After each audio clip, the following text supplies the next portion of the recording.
Bueno, bienvenido, gracias por estar con nosotros. Hoy es martes 21 de abril del año 2009. Muchas gracias por estar con nosotros esta mañana aquí en Primera Entrevista. Vamos a conversar de un tema que es importante para todos los y las salvadoreñas. Estamos hablando sobre la protección a los derechos de los consumidores en tiempos de crisis.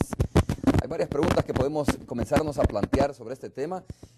Por ejemplo, si son más vulnerables los derechos de los y las consumidoras en tiempos de crisis, ¿qué nuevas medidas se deben adoptar en este escenario, en donde hay una situación bastante complicada a nivel mundial, y qué tipo de medidas se deben adoptar, si son medidas de corto, a mediano o largo plazo? Esas son algunas de las preguntas que vamos a buscarles las respuestas esta mañana. Hemos invitado precisamente a Armando Flores, director del Centro para la Defensa del Consumidor, que está ya con nosotros. Armando, bienvenido, muchas gracias por acompañarnos. Gracias, Romeo, buenos días a todos y todas. También nos acompaña esta mañana Ana Isabel Ceballos Sierra, presidenta de la Asociación General de Consumidores de España. Ana, muchas gracias por estar con nosotros también esta mañana, bienvenida. Gracias a vosotros. Alejandro Salcedo, coordinador del Instituto de Consumo de Castilla-La Mancha, también está con nosotros. Alejandro, bienvenido, muchas gracias. Gracias. Vamos a conocer la experiencia también de ustedes y qué plantean ustedes, ¿no?, sobre este aspecto que es importante, sobre todo lo que hemos comentado, es decir, qué se debe de hacer o cómo se debe de trabajar en tiempos de crisis desde el punto de vista de estas organizaciones, de estas instituciones que trabajan en favor de los derechos del consumidor. Así es que bienvenidos de nuevo, muchas gracias por estar con nosotros. Armando, comenzamos contigo, si nos haces más o menos un bosquejo general, un enfoque más o menos general sobre cómo está la situación de los derechos del consumidor en este momento en nuestro país. ¿Ha cambiado esta situación? ¿Hay más violación a los derechos de los y las consumidoras en este momento de crisis?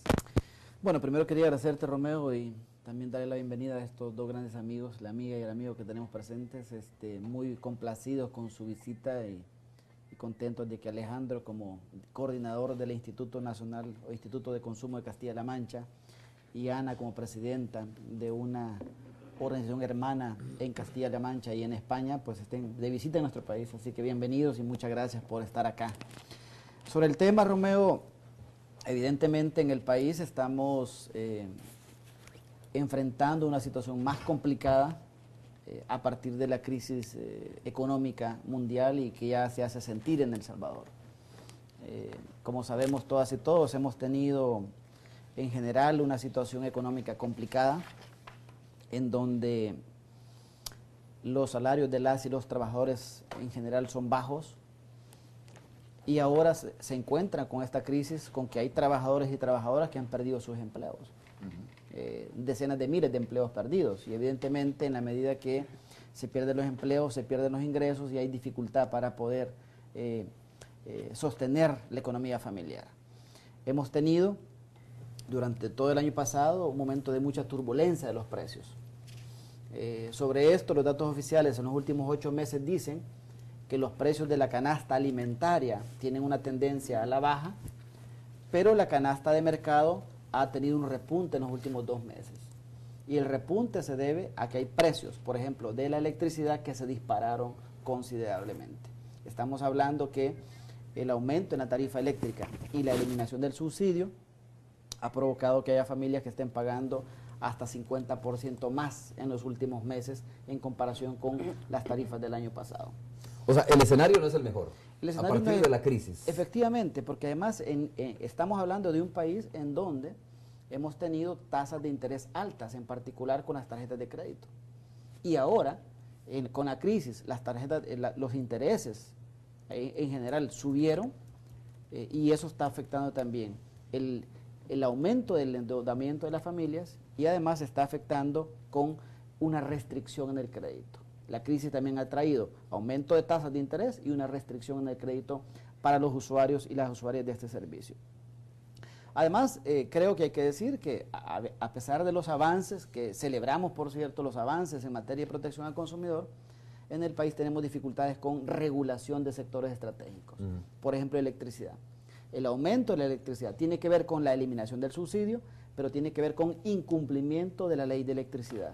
¿En qué punto, Armando? Hace 4 años logramos, con un gran esfuerzo, y tú recuerdas, incluso con la campaña que se impulsó a nivel ciudadano, Desconectemos los altos precios de la luz, se logró una reforma a la ley de electricidad.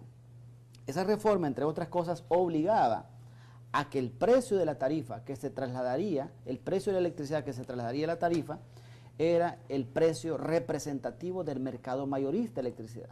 El mercado mayorista se compone de dos grandes mercados, mercado regulador del sistema y mercado de contratos. Pues más o menos la mitad de la energía se vende en el mercado regulador del sistema y la otra mitad en el mercado de contratos. Pues lamentablemente, por falta de cumplimiento de la ley, hasta ahora sigue trasladándose como precio de la electricidad únicamente el precio de la tarifa de la electricidad que está en el mercado regulador. Entonces, incumplimiento de la ley ha llevado también a encarecer la tarifa eléctrica en nuestro país. Y diríamos que en este marco también es importante reconocer que hay avances en la vigilancia del Estado, de las prácticas empresariales, pero también hay ciertos vacíos, hay ciertas limitaciones que han favorecido realmente situaciones penosas que muestran realmente una cultura empresarial en algunos casos que está afectando fuertemente los derechos de los consumidores. Así nos toma la crisis económica y creo que es el gran desafío que tenemos de cómo fortalecer la regulación, de cómo fortalecer la vigilancia y de cómo fortalecer la participación ciudadana para evitar que la crisis nos golpee más de lo que ya está haciendo en los hogares de las familias salvadoreñas. Ok, gracias. Armando, a ver, Alejandro, en este escenario que ha descrito Armando, me imagino que algunos países han caminado más rápido, otros más lentos. En este escenario, digo, han caminado más en fortalecer la vigilancia, ¿no? Los derechos del consumidor. Estamos hablando de que tenemos que legislar nuevamente o reacomodar la legislación para enfrentar esta situación de crisis desde el punto de vista de los consumidores y las consumidoras.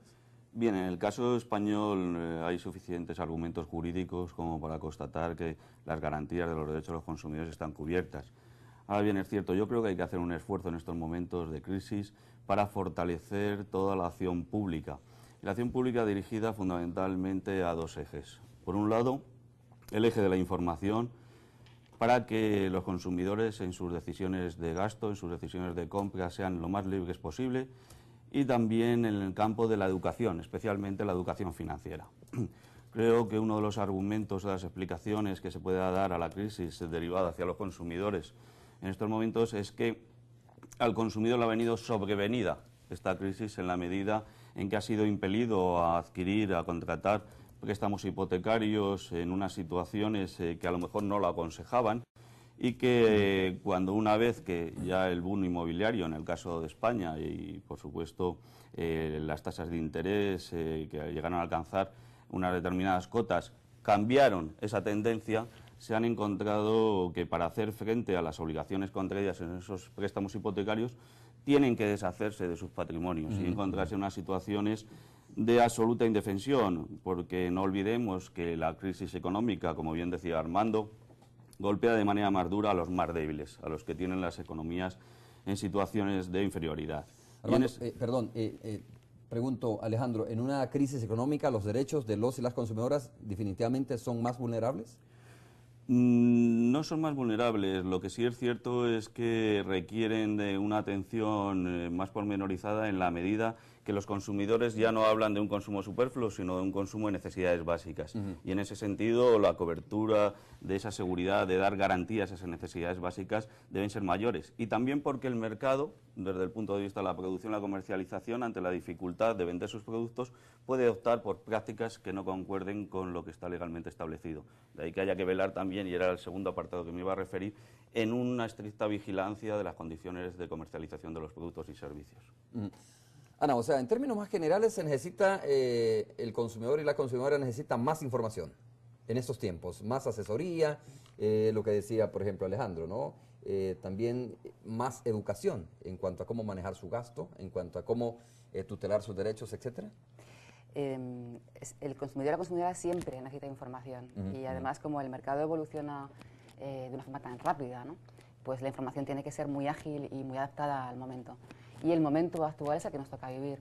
En España, por lo menos, lo que más está influyendo en la crisis en los consumidores es precisamente lo que decía Alejandro, es la crisis financiera, ¿no? Por el altísimo nivel que tenemos de endeudamiento hipotecario, sobre todo. Por lo tanto, y es algo que el movimiento ciudadano de consumidores hemos venido demandando durante años, ¿no? Esta información, esta educación financiera, convencer a los ciudadanos y ciudadanas de que no son inversores, que para ser un inversor es otra cosa, que ellos son clientes bancarios y que tienen que tener esa separación. Y por otro lado, lo que hemos venido demandando, que bueno, pues lamentablemente aún no hemos conseguido, pero esperamos conseguir, es una ley de quiebra familiar, una ley de sobreendeudamiento. ¿Cómo funciona una ley de quiebra familiar? Bueno, las leyes de sobreendeudamiento que conocemos, hay dos tipos, el tipo anglosajón y el tipo, digamos, que pilotan Francia, o sea, los países latinos, digamos, ¿no?